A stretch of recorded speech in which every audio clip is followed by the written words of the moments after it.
Dear students, let us discuss another topic,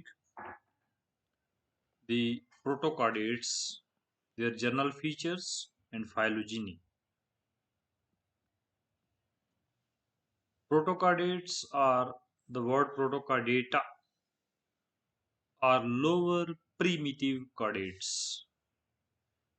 So they are lower in the sense that, and then primitive in the sense that, in the evolutionary history, they arose first among the cardates and are placed among the lower chordates at the lower rank of the hierarchy of the chordates. Word chordate or the protochordate is derived from the Greek words protos means first and chorde means chord. That means the protochordates that appeared on the earth first. At one time, protochordates was considered to be distinct phylum, but it has no such official sanction now. Why? Because we shall study in the topic later on also. The protocardates, they are the group of the cardates. It is not a separate phylum. But if it is not separate phylum, so it doesn't mean that we shall remove or we should remove the protocardate word from the literature, because it will create some confusion. So in order to retain the convenience of the study, the word protocardate is there, but it is not a separate phylum. It is now a subphylum of the phylum chordate. Because sometimes what happens that if in literature some words, say for example, protocardate is well established, if you suddenly remove the protocardate from the literature, then it will create some sort of confusion.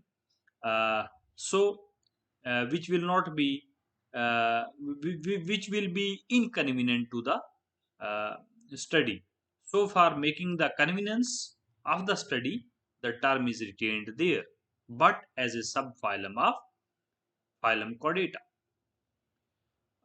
The protocardates, they comprise three major subdivisions based on the presence or absence of notochord. One is subphylum hemichordate, subphylum urochordate, and subphylum cephalochordate. These three are the major subdivision of the subphylum or the group, you can say, the protochordata.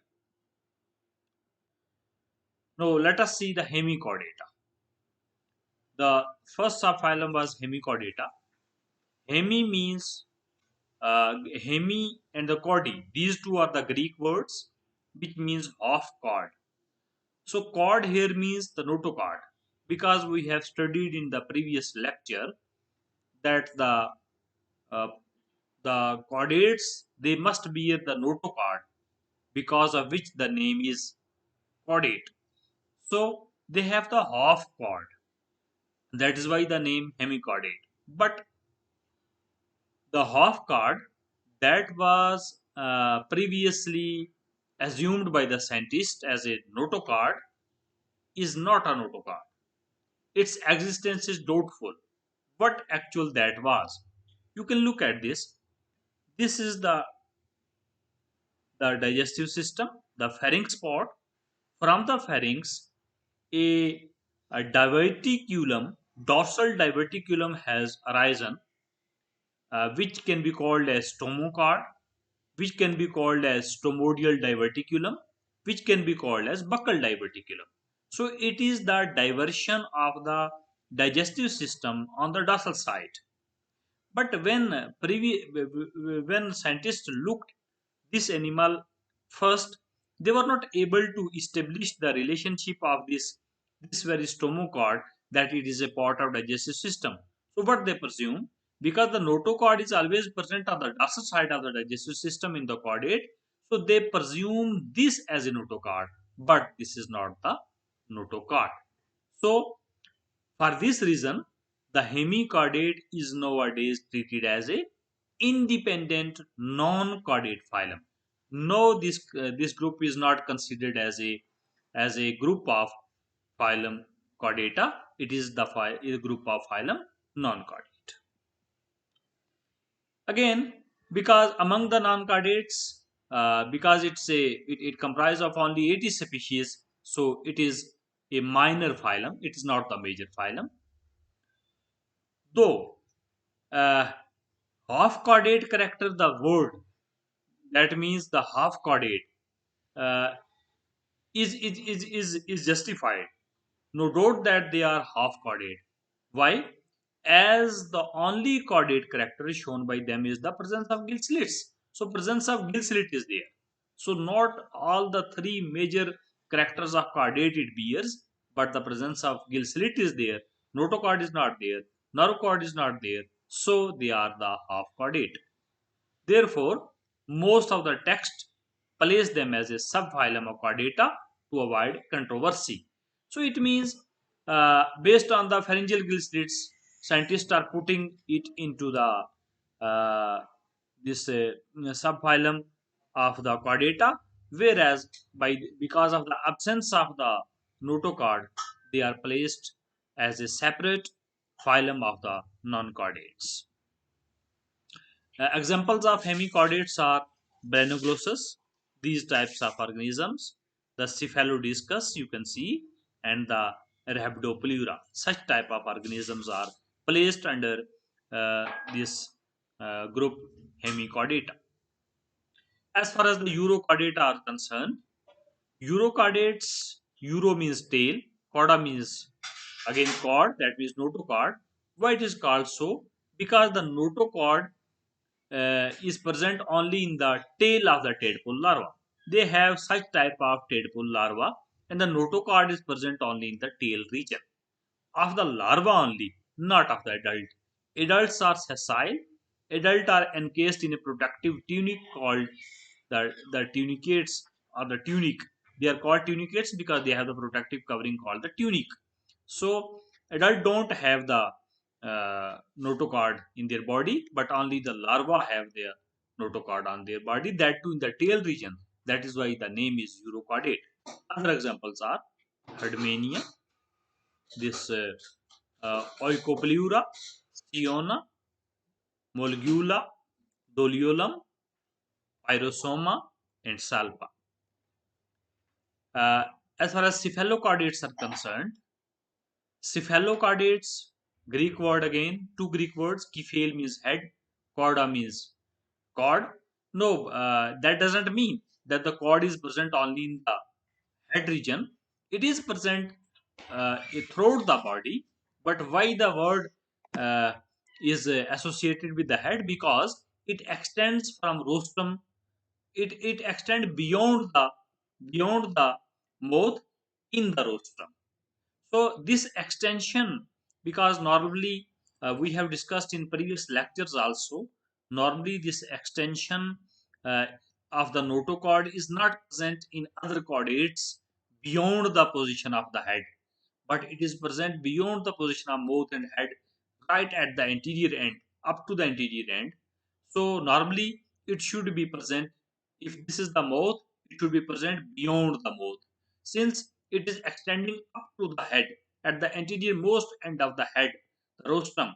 Hence, the word the kifil means head and cord means the notochord, though it is present along whole the length of the body. As far as the phylogeny is concerned, first try to understand what the word phylogeny is. Phylogenetics is again a Greek word, derived from two Greek words rather. Phyle means phylon, tribe means phylon, phylon or phyle means tribe, clan or race, and gentikos means origin, source or birth. That means whenever you are going to study the origin of any tribe, clan or any species, so that you can call that the phylogenetics. Uh, Basically, phylogenetics is the study of evolutionary history. So this is the evolutionary history, that from where the group has originated, what was its birthplace or what was its source of the birth, from which group this group have arisen in the past. So it is the evolutionary history. This is the evolutionary history. Along with that, in the phylogenetics, it is also studied that what is the relationship of the species that we are going to study with other groups of the organism that are existing. So both the evolutionary history as well as the relationship together can be called the phylogenetics. So when we are talking of the relationship of the individuals or group of organisms, that means we are discussing the relationship of the one species with other, or population of one species with the other population of the species. Then what is the phylogeny? Phylogeny is also known as phylogenetic tree. Basically, phylogeny is the diagrammatic hypothesis, because hypothesis, again you can say, because based upon certain evidences, sometimes you may not have the evidence also, you just compare and contrast to different groups and put some organisms at the base of the tree in the evolutionary history, and some at the middle and some at the top. So this diagrammatic representation of the evolutionary history is the phylogeny. Now, in the phylogenetic tree, the tip of the tree represent the living organisms, or the fossils. It may represent the fossils, but the latest one, and represent the end of the present. That means if it is the fossil, it means after that, after the fossilization of that group, no further evolution has taken place and no living organism is present on the earth at present time. But if it is the living organism, then the living organism would be at the top. So you can see, we have discussed this in the origin of the chordate. Like you can see, these are the top of the tree. So it started from here, that the chordates have evolved like this, and this is the top of the tree where the living organisms are present, which are present today on the earth. These organisms, or such type of organisms, were present somewhere in the past, and they are present either in the fossil form. They don't have the living uh, organism, or the, you can say, representative of their life at present time. So in the evolutionary history, top is the end, that is the present, what is present today, and the base is what was present in the history when this group have started its origin. Protocardates have great phylogenetic significance to the zoologists. They show great affinities and perhaps common origin with the living vertebrates. So, living vertebrates means fishes, amphibians, reptiles, birds, and mammals. So they have great affinities. That means they resemble with the vertebrates. And when they are resembling with the vertebrates, but in the history they have taken place on the earth first from the vertebrates. That means prior to origin of the vertebrates. It means that they have the common origin. They retain the three basic chordate features. The protocardates have three basic chordate features. That is notochord, dorsal hollow nerve cord, or the pharyngeal gill slits. But as we have discussed, that it may be present throughout the life, like the cephalochordates, or it may be present at some stages, like in the urochordate, only in the tadpole larva. So, as such, they are considered most primitive. So because they are having some characters, primitive type of characters, sometimes it is the notochord, the basic feature of the chordate. Sometimes they don't have throughout their life. Sometimes they may have. So they are representing the primitive type of life, or you can say borderline chordates. So they are at the borderline. Which borderline? The line closer to the ancestor. So that means ancestor of the chordate, from where the chordate have originated. So they are present at that very point of time. They are representing the life of that very point of time. So the they are at the borderline of the chordates, closer to the ancestor, which probably gave rise to the final and the largest group of chordate, the vertebrate. So it means The vertebrates have originated from the protocardates, and the protocardates have originated from the ancestor, which we have discussed in the origin of the cardates as well. Now, the close affinities, that means the resemblance of this Pogonophora group, the Lophophore, then the uh, the Phoronida, the Phoronida are called the Lophophore. The resemblance are the affinities of Lophophore, Pogonophores, Echinoderms, and the Hemichordates, because they resemble with one another in most of the characters. This has led to the conclusion that they have arisen from common ancestor. So whenever in the evolutionary study we see that the organisms they have close affinities, it means the close affinities means they have the common ancestors. Uh, and the common ancestor that is presumed is a dipleura larva, that is a hypothetical larva of the chordate, that they might have risen from a diplural larva-like organism.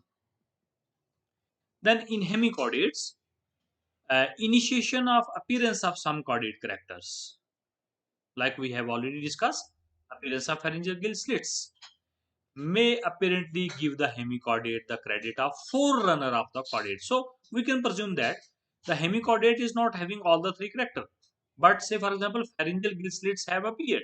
So it means they were the forerunner of the chordate's origin. So it means the chordates started their origin from the hemichordate like organisms. But the absence of notochord and the position of pharyngeal gill slits, which is normally on the lateral side in case of the chordate, but here it is present on the dorsal position, and then the external food collection, lack of distinct dorsal tubular nerve cord, they don't have the tubular nerve cord, and many other characters which are not present in them. Because of these the absence of these characters, they are not placed at the direct line of chordate evolution. So it means if you look at the tree, then the hemichordates are not in the direct line. This is the direct line which is going and giving rise to the chordates later on. But hemichordates are the side branch, you can see. It is not in the direct line of evolution. So Barrington hypothesis of deuterostome line of evolution that we have discussed in the origin of the chordate suggests that hemichordate is a divergent offshoot. So it has diverged as a offshoot of the main stump of the tree. So, uh, so it is the divergent offshoot from the main line of chordate character after the divergence of echinodermates. So echinodermates have diverged from here, but whereas they have diverged from this point of some time. So they diverged earlier, they diverged later. So, because of this, they are also called as precardates. Thus, it may be suggested that Balanoglossus and other uh, chordates are running on the same field, but not on the same track. So that's why track is this, which is going to give rise to the chordate.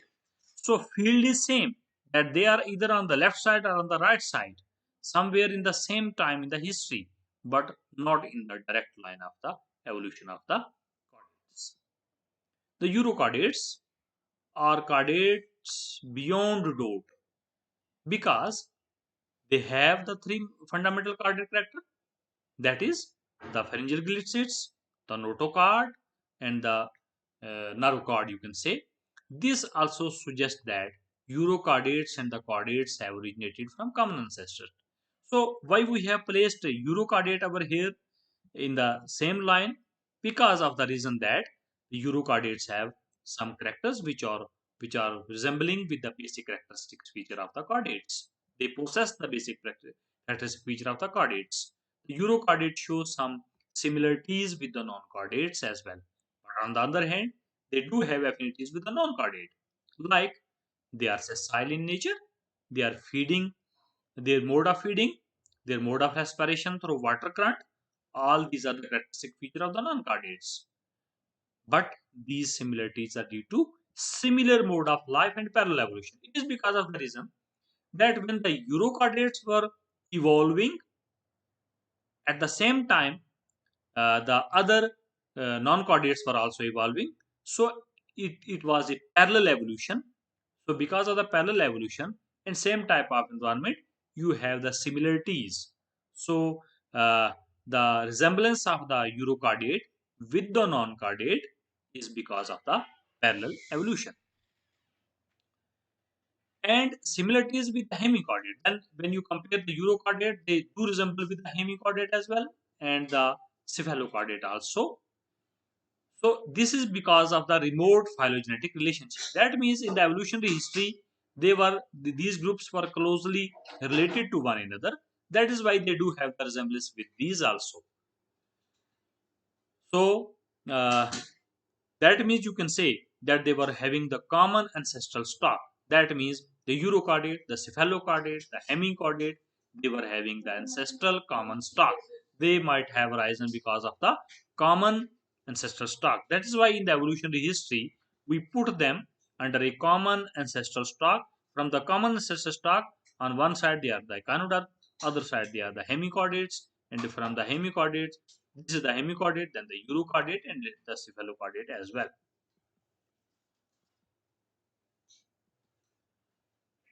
Uh, Thus, but when you look at the adult of the eukaryote, larvae are the free swimming, whereas the adult are the sessile.